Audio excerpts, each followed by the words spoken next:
All right, let's talk about the second book from Harley Laroux. And this is Her Soul for Revenge. So, we talked about the other one, Her Soul to Take, on the last video that I made. I'm a little bit under the weather. And this one, Her Soul for Revenge, now, this one is a little bit more up my alley when it comes to the MC, the female MC. So, this one is not lost in the sauce, right? Like the other one, I was like, oh, what's going on here is not really my thing.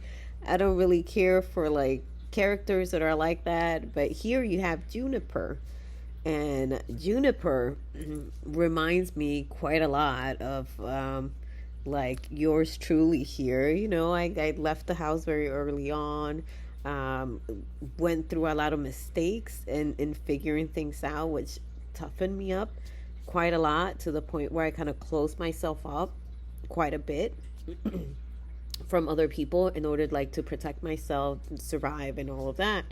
And so because of that experience and that background that I have, when I read this book and I got to know Juniper, I was like, oh, this is oh, heart of my heart. I was like, yes, yes. Against why I love it, right? And I wish this for everyone, to be able to see themselves in a character, either through personality, race, culture, sexuality, experiences, or whatever. It is so important. It really builds a person up.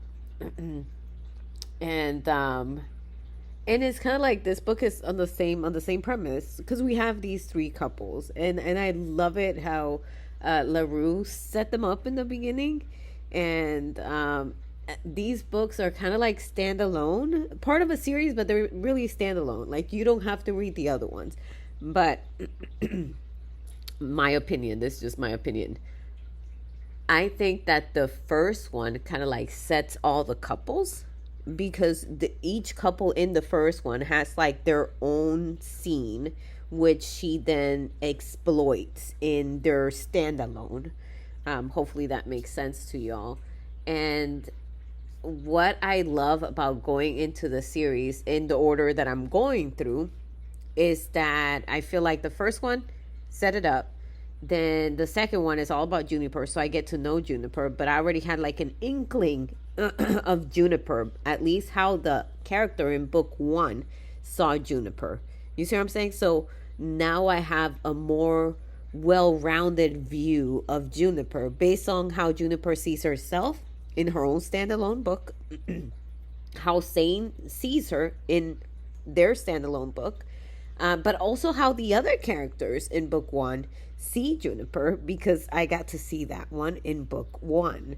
So it really, I would imagine that when I get to book three, it'll be kind of like the same thing, and I just get more and more information, which will create more of a well rounded, humanistic character.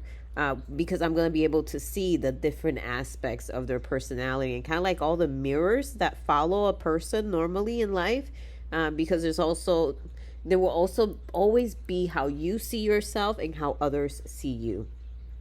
And that's what I experience here in LaRue's series. And I love it. And as an author myself who is executing a series right now, I'm taking note of that. Because that's one of the questions that I had lingering, but this answered it.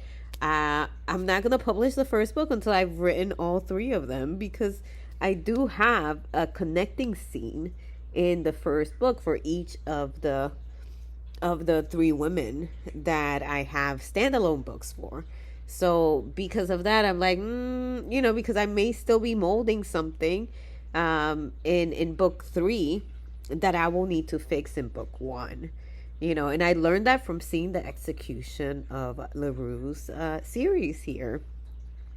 So you see what I'm saying?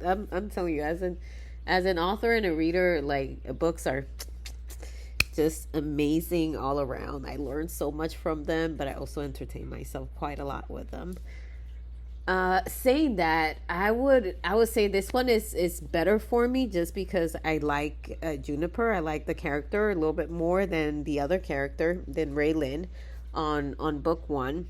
And I think for me, it just that drives the story a little bit better.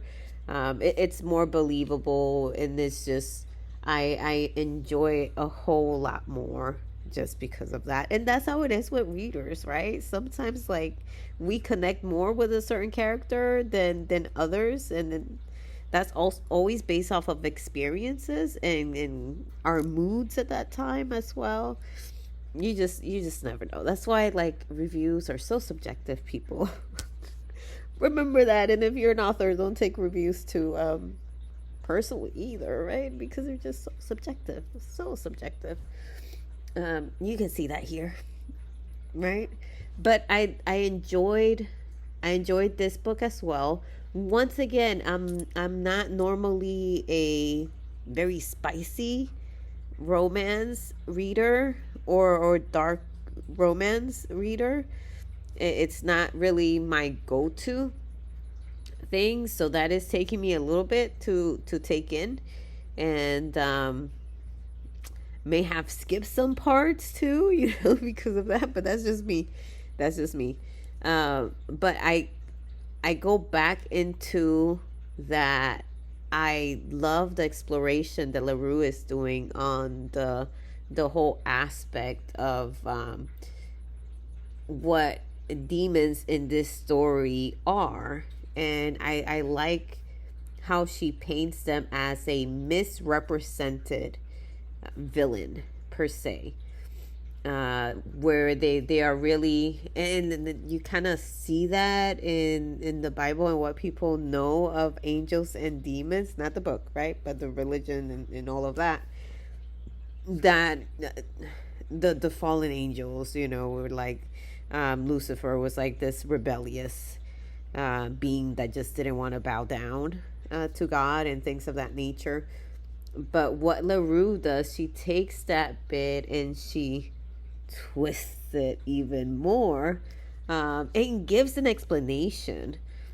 And we see, in not just in book one, also in book two, and I'm pretty sure in book three it will be illustrated further, how there is a reason for that. And you see, kind of like in the demon community in the book, that they're fiercely loyal to freedom, to being able to do as they please, and have the ability to just do as they please and not be constrained within certain rules and limitations and constraints. And they thrive off of that. So like they're like libertarians.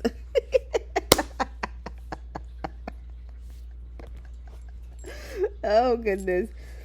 But yes, it's like it's so interesting to me, just because once again, I love it when authors do that. They spin something and make it fresh, make it their own, and that's what we have here with Laroux. So I mean, it's no surprise as to why these books are such a bestseller and popular and all of that, and they even got picked up and everything. I believe by a trad publisher, because they weren't traditionally published at the beginning. So I mean, I can understand, the story is there, the story will capture you, and at the end of the day, that's what readers are looking for, are great stories, and then you will see that here. So stay tuned for book three. I'm reading that one. That one is about the rich, and I'm still waiting for something to happen there, because I just know it will. It like all these little hints in there in book three about like, I think she's gonna have a baby on this one. Okay.